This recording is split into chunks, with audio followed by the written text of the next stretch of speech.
இன்னொன்னு கேட்கிறேன், இவ்வளவு யோகியம் தானே அண்ணாமலை? உன் சொந்தக்காரன் பேர்ல பூரா ஈடி ரைடு வந்துச்சே, நீங்க என்ன பண்ணீங்க? என்ன பண்ணீங்க?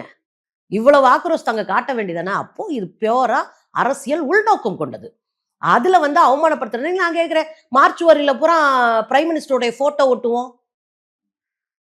சுங்கச்சாவடியில பூரா பிரைம் மினிஸ்டருடைய போட்டோ ஒட்டி ஊழல் சங்கத்தினுடைய தலைவர்னு போட்டா ஓகேன்னு மார்ச்சுவரியில ஏன் ஒட்டணும்? மதக்கலவரங்களையும் இங்க இனக்கலவரங்களையும் உள்நாட்டு போரையும் தடுக்கிறதுக்கு கொஞ்சம் கூட தகுதியற்ற நிர்வாகத்திறனற்ற ஒரு பிரைம் மினிஸ்டர் நாங்க வச்சிருக்கோம். நாங்க ஒட்டவா? கேட்கிறேன், நாங்க ஒட்டவா?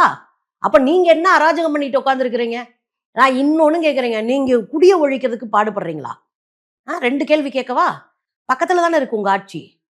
போன ஒரு 4 நாளைக்கு முன்னாடி அங்க அறிவிச்சிருக்கிறாங்க, 5 மதுபான ஆலைகளை திறக்க போறாங்க புதுசா.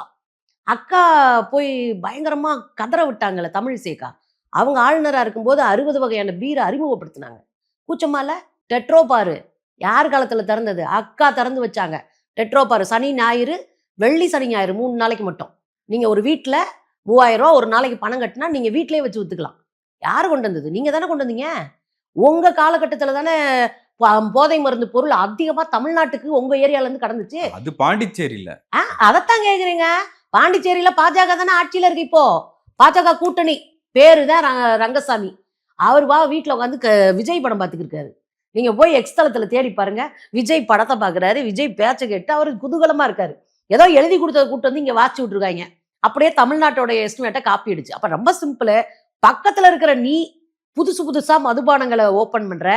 அங்க இருக்கிற ஜிப்மர் மருத்துவமனை ஏழை எளிய மக்களுக்கு மருத்துவம் இலவசம் கிடையாதுன்னு அறிவிச்சு போராட்டம் பண்ணீங்க. 100 கோடி ரூபாய் ஊழல் பண்ணாங்கன்னு அக்கா மேலேயே ஒரு அலிகேஷன் இருக்காங்க. என்ன யோக்கியமா நீங்க பேசிட்டு இருக்கீங்க? ரைட்டு. முற்றும் முழுமா ஒழிக்கப்பட்டது குஜராத்ல. அப்படிதானே? அப்படிதானேங்க? 1.5 லட்சம் எரிசாராய் 3 வருஷத்துக்கு முன்னாடி பிடிச்சாங்களே எப்படி?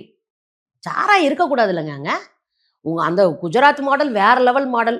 போலி டோல்கேட் இருக்கலாங்க. போலியா நீதிமன்றம் இருக்கு, கேள்விப்பட்டிருக்கீங்களா? அந்த ஒரு போலி நீதிமன்றம் இருக்கும், போலி மருத்துவம் இருக்கும், போலியா பேங்க் இருக்குச்சு. அங்க உள்துறை மந்திரியோடைய தொகுதியில 5 போதை மருந்து தயாரிக்கிற நிறுவனங்கள் 6 மாசத்துக்கு முன்னாடி கண்டுபிடிக்கப்பட்டுச்சு.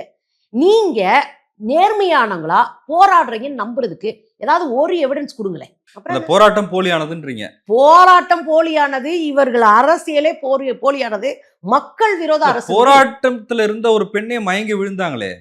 தம்பி சிரிக்காம கேக்குறீங்க பாருங்க, அங்கதான் நீங்க இருக்கீங்க. நீ ஒரு தப்ப பண்ற, இந்த கொண்டைய மறைக்க வேணாமா?